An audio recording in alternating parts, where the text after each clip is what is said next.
Hello everyone, thank you for joining this video. In this video, we will discuss narratives, a data analysis approach in qualitative research. It provides detail about what narrative analysis is, explain organizational narrative, steps in narrative analysis, and different narrative analysis approaches. In social sciences, the word narrative has often been used to describe the empirical material that the researchers has gathered. Narrative refer to the life history of a person who have been interviewed, a story about a significant aspect of someone's life. It could be the detail of specific event. A personal narrative might refer to someone's diaries, journals, or letters. Narrative analysis thus examines the informant story and analyzes how it is put together, the linguistic and cultural resources it draws on, and how it persuades a listener of authenticity. A narrative analysis always has a sequence. It has a beginning, a middle, and an end, like a story. It is a distinct way of making sense of the word. The use of the word narrative emphasizes the voice of a person telling the story and focuses on the uniqueness of the story. Organizational narrative. Organizational narratives are the main mode of knowing and communicating in organizations about an event or a phenomenon. Narrative analysis can open up organizational text for negotiation and thus enter into a dialogic relationship with organizational practice. Let's define narrative analysis.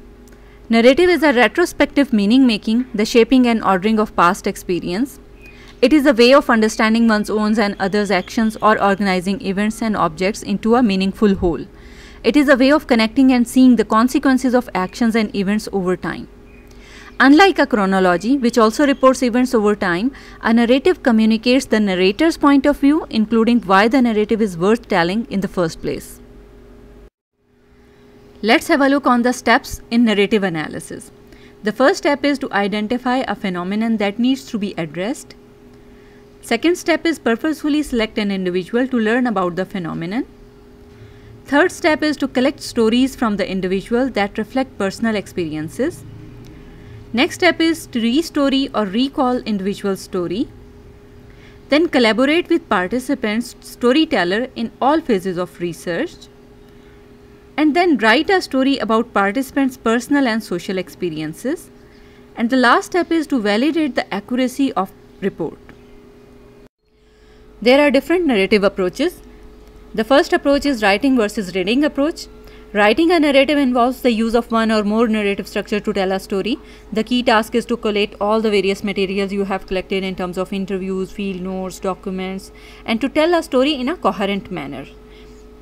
Whereas reading a narrative means to use a narrative analysis to interpret the meaning of pre-existing narrative account. For example, analyzing a previously published narrative or a personal life history. Other approach is top-down versus bottom-up approach. A top-down approach analyzes the narrative text according to a set of culturally established rule of grammar and exposition. Teaching cases in business and management usually follow this approach because they tend to be written according to a formula. Whereas bottom-up approach use elements in the text to build a structure for analyzing the whole. Instead of using a formula and fitting qualitative data into that formula, this approach leads to greater variety in narrative structures. It is often followed in ethnographic research and interpretive style of studies. Other approaches are realist, constructivist, and critical approach. Realist narrative assume a one-on-one or one-to-one correspondence between the narrative and events that are described. It is portrayed as common sense descriptive account of reality and written in an authoritative tone. If the narrative comes from one or more individual cases, the narrative are often described as being representative of the population as a whole. Constructivist narrative assume that the narrator construct event through narrative as opposed to simply describing them. Constructivist narrative are usually portrayed as subjective or partial view of reality. Instead of arguing for the representative nature of the narrative, constructivist narrative tend to emphasize their uniqueness of the event or the phenomenon. Critical narrative assume that telling or publishing the narrative can be a force for change. Narratives can be used for emancipation. They can also be used to elicit previously silenced narratives, narratives that those in power resist hearing. For example, feminist narratives might give voice to the previously silenced group of women. Another approach is genres. The concept of genres refers to the idea that narratives can be written in different styles. Narrative written according to a certain genre will have distinctive stylistic features, content, and structure. A genre is a convention for telling the story in a certain kind of way. For example, an adventure story, a fairy tale, a romance, a tragedy, or a comedy. For narrative analysis, 3 voices can be used.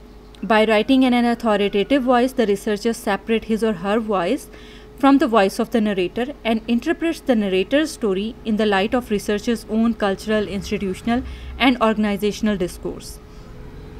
Supportive voice strategy pushes the narrator's voice to the fore. It can help to create a self-reflective and respectful distance between the researcher's and narrator's voices. The third strategy is the complex interaction between the researcher and narrator voices. This strategy is common in narrative ethnographies or autoethnographies where the researcher makes him or herself vulnerable. I hope this video enhanced your knowledge on the topic.